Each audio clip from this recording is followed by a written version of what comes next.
เลือกประโยชน์เบื้องหน้าเขาไปสู่ประโยชน์เบื้องหน้าราชเรียนยากยากประโยชน์ทุกๆแต่ละประการเนี่ยและประการประโยชน์ของเราเองเราว่าสู่ที่ทำเราว่าสู่การเจริญสติปัฏฐานเราว่าสู่การเจริญวิปัสสนาตัวนี้จะสร้างรับการปฏิบัติตัวนี้เป็นคนใช้ของผมที่ทำฟังของผมได้เลย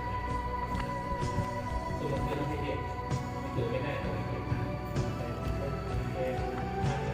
ะครับ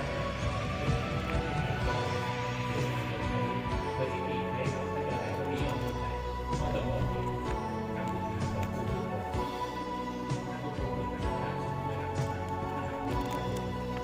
มันจะตกไป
เราเลือกประโยชน์เบื้องหน้าเขาไปสู่ประโยชน์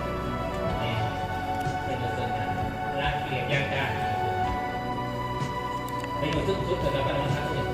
ถ้าประการประโยชน์ของเราดีนะเราว่าสู่ที่นั่งเราว่าสู่การเจริญสติปัฏฐานเราว่าสู่การเจริญวิปัสสนา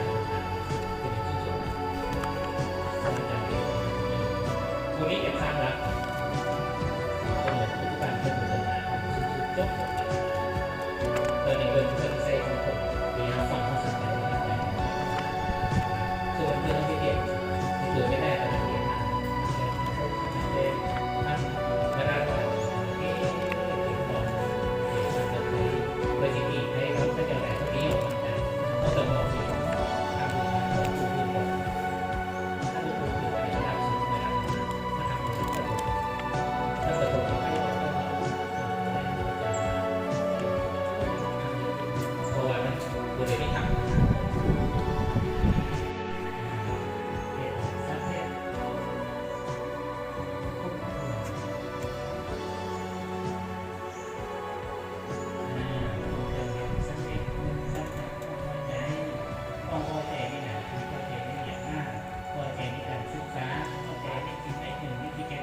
ที่ตนเองกำลังทำอยู่อันนี้เป็นลักษณะของ